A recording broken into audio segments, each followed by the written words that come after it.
એક માણસ ભગવાન બુદ્ધ પાસે જાય છે ને તે ભગવાન બુદ્ધને કહે છે કે મારા પિતાનું થોડા દિવસ પહેલા અવસાન થયું છે. તેને સારા કર્મ કર્યા હોય કે ખરાબ કર્મ, પરંતુ તેને તમે સ્વર્ગમાં પહોંચાડી દો. એટલે ભગવાન બુદ્ધે કહ્યું કે તું પેલા ગામમાં જઈને 2 ઘડા લઈ આવ. એટલે માણસ ગામમાં જાય છે ને 2 ઘડા લઈ આવે છે. એટલે ભગવાન બુદ્ધ તેને કહે છે કે પેલા ઘડામાં તું તેલ ભરી દે. એટલે તે માણસ પેલો ઘડો આખો તેલથી ભરી દે છે. અને બીજા ઘડામાં ભગવાન બુદ્ધ તેને કહે છે કે આખો ઘડો પથ્થરથી ભરી દે. એટલે તે માણસ આખો ઘડો પથ્થરથી ભરી દે છે. એટલે પછી ભગવાન બુદ્ધ તેને કહે છે કે સામે તળાવ દેખાય છે ને તેમાં આ બંને ઘડા ડૂબાડી દે. એટલે તે માણસ તળાવમાં જાય છે ને તે બંને ઘડા તળાવમાં ડૂબાડે છે. એટલે તે બંને ઘડા આખા પાણીથી ભરાઈ જાય છે. એટલે ભગવાન બુદ્ધ કહે છે કે જે તેલ વાળો ઘડો છે ને તેને ફોડી નાખ.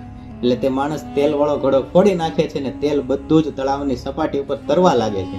હવે ભગવાન બુદ્ધ કહે છે કે જે બીજો પથ્થરથી ભરેલો ઘડો છે તેને પણ તું ફોડી નાખ.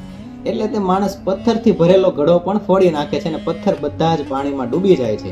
હવે ભગવાન બુદ્ધ તે માણસને કહે છે કે આ જે પથ્થર પાણીમાં ડૂબી ગયા ને એને તું આ તેલની માફક આ તળાવની સપાટી ઉપર તરતા કરી દે. તું ના કરી શકો તો એવો કોઈ માણસ લઈ આવ કે આ પથ્થરને આ તળાવની સપાટી ઉપર તરાવી શકે.